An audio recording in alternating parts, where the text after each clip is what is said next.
Hello everyone, and welcome again to my channel. This time I'm going to talk a little bit about the leaders of the group and also about personalities such as narcissistic personalities. Now, I do not have the ability to diagnose anybody as being narcissist, so things I discuss are merely going to be my opinion. You may agree, you may disagree, but that's fine because it's just my opinion. So I did discuss the matter with my friend in Ireland that's an expert, and I got some very good input. So they helped to explain to me some of the personality traits associated with narcissism. But this is with the understanding that people, or entities if you will, may have different levels of these traits.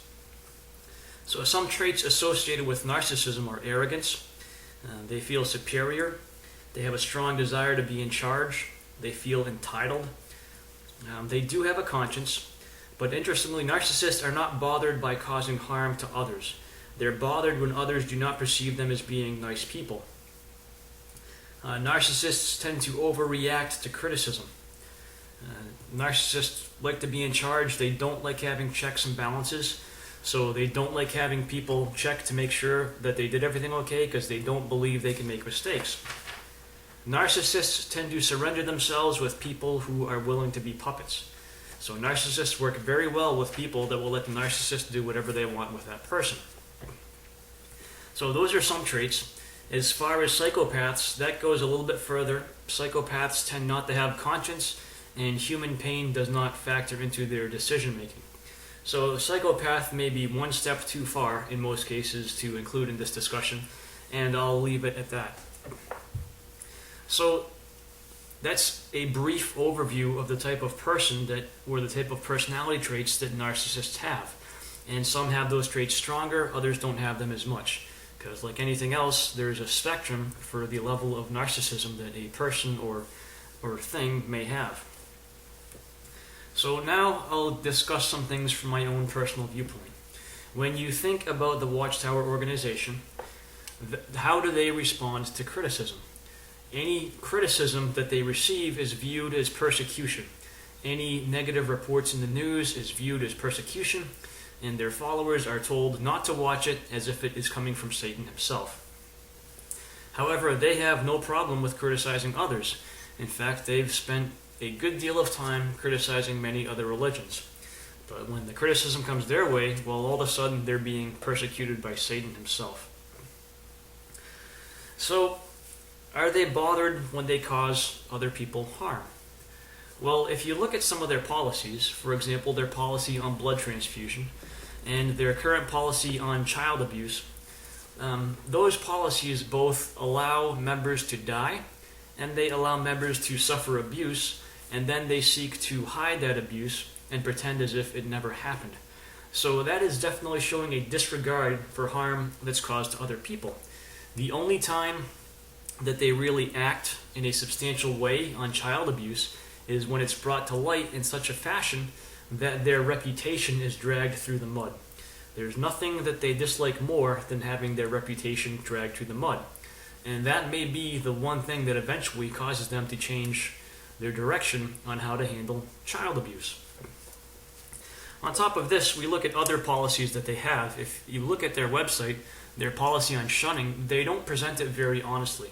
They act as if they don't really shun people, but for those of us who have been Jehovah's Witnesses, we know full well that a disfellowshipping involves the expectation that all Jehovah's Witnesses will shun that individual, and that their family is then to minimize contact with them. And by minimize, that means shun 99.9% of the time. So they present that policy as if it's something different, perhaps because they're aware of what that would do to their reputation.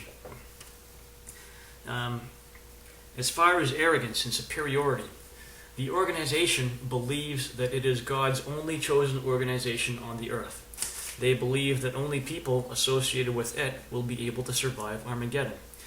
So, that is certainly would lead one to believe that they put themselves in a position of superiority. In fact, their whole ministry is based on going door to door, telling everybody else that they believe the wrong religion and should convert to Jehovah's Witnesses. Now, presentations are never that straightforward, but that is ultimately the driving goal of Jehovah's Witness field service, It is to convert people to their religion because they believe that all other religions are wrong and that they are better than all other religions. So, what type of person does the organization want you to be if you are to work with them? They want you to be somebody who is humble and moldable. If you have any particular skills, that doesn't necessarily matter to them unless they really, really, really need those skills. Otherwise, they'll do with you whatever they please.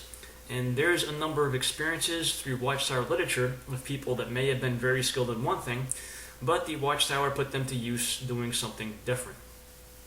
So the type of people they value are the type of people that they can use, if you will, as puppets. And when things go well, regardless of whose plan it was, the Watchtower organization has no problem taking credit for the success.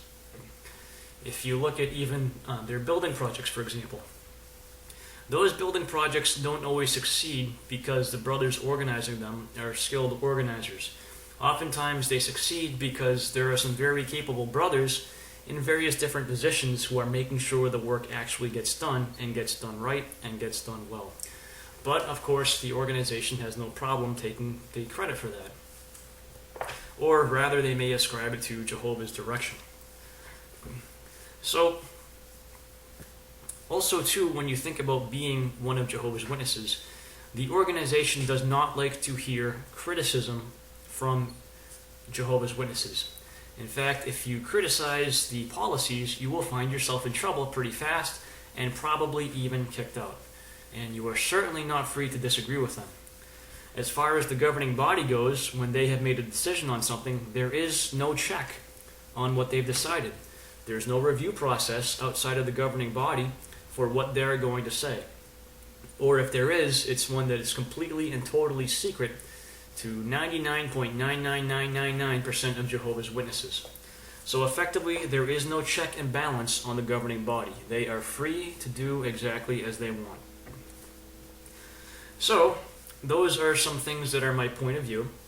That does not mean that I can specifically say that any individual has any traits of narcissism. In my personal life and in my dealings with individuals, there are certainly people that I have dealt with that I feel have some level of narcissism. Once again, that's my opinion. And there's at least one or two individuals that I strongly feel have strong traits of narcissism. Those are things that kind of helped to wake me up. But as far as making a clinical diagnosis, I have no ability to do that. So, once again, everyone is entitled to their opinion there. But a second aspect of being in a high control group, such as Jehovah's Witnesses, is the aspect of an abusive relationship. And you can find lots of information about this online. This ties in a little bit with the narcissistic personality, because oftentimes people with narcissistic personalities may be more prone to get into abusive relationships whereby they are the abuser. But those type of relationships, they involve control, manipulation. They put you in a place where your input doesn't matter or it's ignored. You're made to feel devalued as a person. And it's all their way or nothing is basically the way it comes down to. So anytime any sort of relationship does not provide you equal feedback and input into decisions that are made, that relationship may be heading towards the realm of being abusive. Of course, there are exceptions to that. You know, for example, the government sets laws and you have to follow them, and that's just the way it works. But within the realm of personal matters or even groups that you might join, groups form because they have a certain agenda.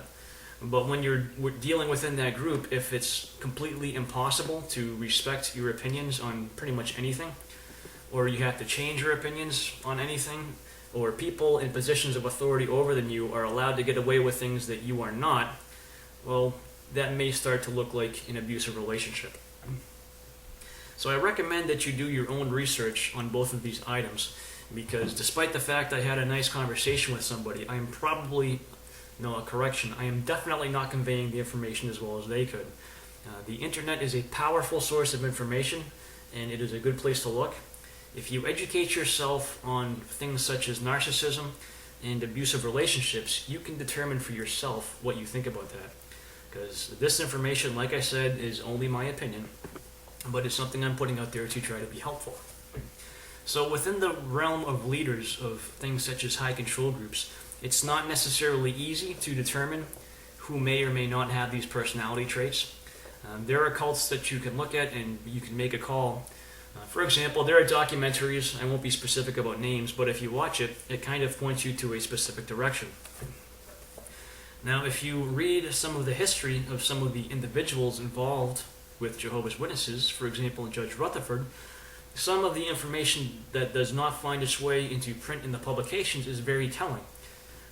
Once again, my opinion on that individual is that he probably was a fairly strong narcissist. He was very adamant that things were his way or nothing. He regularly held himself to a different standard than everybody else, and by all accounts, he got away with a lot of things that would have gotten other individuals kicked out of the religion. And two, the way that he came to power was certainly not above board. It was actually probably not even legal when you come right down to it. But that's not the way that the picture of his taking control is presented. And my belief is that the organization under his control took on his personality or aspects of his personality. I believe there are individuals who have continued that, but my current belief is that the current group of individuals who are at the helm are stewards of an organization that has developed a personality that is entrenched. Those individuals, I don't think, have that much ability to change the personality of that organization. And I believe that is because they have come up through the ranks of that organization and have been influenced by that organization. And the reason why they got to their positions is because they were stewards of keeping the status quo in that organization. So as far as their personalities, I really can't make a comment one way or the other. For all I know, they could all be honest-hearted men who truly believe that they're doing the best thing. But the organization that they inherited has some traits that, in my mind, fall on a certain category. Other people may not agree, and you're free to have your opinion on that. But that being the case, people have to decide for themselves what to think of the situation, what their limits are, and how they're going to handle it. So again, this is not a place where I'm free to make that decision for you, nor would I ever try to do such. So I want to advocate that you do your own research, form your own conclusions, and decide what to think for yourself. I will always tell you to do that. I'm not going to be the type of person that says, this is what I think and you have to agree with me. But I will always tell you that the knowledge is power. The more of it you can get, the better off you're going to be. And that is what is going to arm you to make your own decisions. So, I hope that helps. Anyways, that's my video for this time. And thank you again to my friend in Ireland with their expert knowledge that really helped. Okay.